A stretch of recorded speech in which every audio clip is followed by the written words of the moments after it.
Alkalde ginpirmahan na ang Executive Order 137 sa pagpaidalom sa syudad sang Iloilo sa Alert Level 2. Istrikto sa gihapon nga ginapatuman ang minimum health protocol sa syudad sang Iloilo.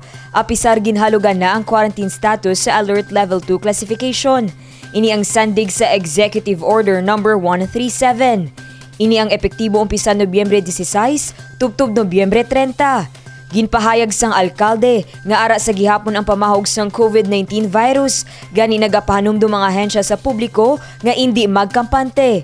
Ginpahayag ni COVID-19 Team Focal Person, Dr. Roland J. Fortuna, nga importante sa gihapon ang pagsuksok sang face mask, sundo ng 1 ka metro nga physical distancing, kag magpanghugas sang kamot. So remind lang naton, although naghalog kita, alam mo natabis na siya sang ginaobla, kaya remind lang naton gihapon sa pamuluyo ang observe sa minimum health standards nato, no? Ang wearing sang face mask, especially pag itong social distancing. Medyo ka-alarman kami subong kay nakita naton nga daw medyo gutok ang may mga public places gid nga mga gutok. Yari ang pila sa mga ginamyendahan nga pagsulundan sa syudad para sa mga restaurants kag establishmento nga may fully vaccinated workers kag safety seal certification ang mahimo mag-akomodar sang 80% nga indoor dining capacity samtang 100% o kung full capacity naman sa alfresco dining. Para naman sa mga fully vaccinated nga returning overseas Filipino workers, authorized persons outside residence, kag returning residents nga magabiyahe sa Bacolod to Iloilo vice versa. Yari ang mga rekisito nga kinahanglan ipresenta. Magdala lang sang travel pass via ESPAS system, kag magpakita sang vaccination card. Para naman sa mga wala pa nakapabakuna nga luyag magbiyahe, kinahanglan ay presenta ang travel pass via ESPAS system kag magpakita sang negative RT-PCR test results. Para naman sa mga public utility jeepneys, mahimo mag-akomodar sang 70% nga passenger capacity.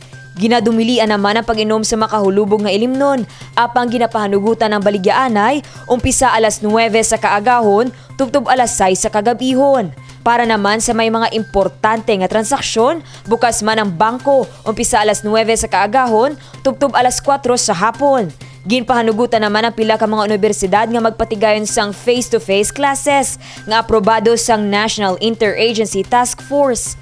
Mahimo naman magpatigayon sa mga religious mass gatherings, pareho na lang sang kasal, bunyag, kag lubong sa 50% nga capacity. Samtang wala naman nagauntat ang lokal nga panguluhan sa pagpatigayon sang vaccination program sa syudad, ilabi na para sa mga kabataan nga nagaedad 12 tubtob 17 anyos. Sa pinakauli nga datos sang Iloilo Vax Team, sang Nobyembre 16, nagdangat na sa 3,014 ang nabakunahan, 1,921 sa mga ini ang gikan sa mga mega sites, 1,604 sa mga nabakunahan na sang first dose, ang mga pamatanon nga nagapang-edaron 12 tubtob 17 anyos, kag 434 naman ang gikan sa mga kabaranggayan.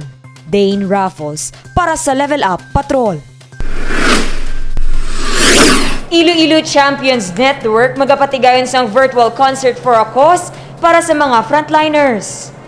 Nagtililipon ang mga Ilonggo artists sang syudad agud maghiwat sang isa ka concert for a cause. Ini ang gintiguluhan bayaniwan.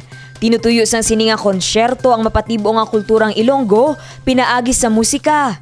Malipayon nga ginpakigbahin ni Kent Espaltero sang Iloilo Champions Network nga ini ang ilan nangin pamaagi agud liwat nga mapakita ang mga talento sa mga Ilonggo sa patag sang pagkanta.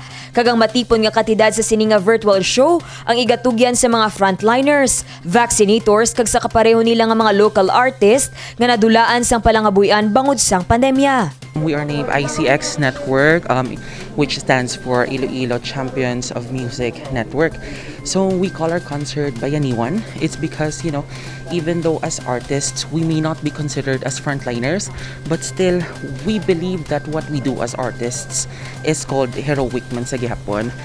Nagpasalamat naman si Moira Claire Tan nga founder sang ICX Network sa suporta nga ginpakita ni Mayor Jerry Treñas. We basically came here as ICX Network to promote and to also thank Mayor for supporting the event.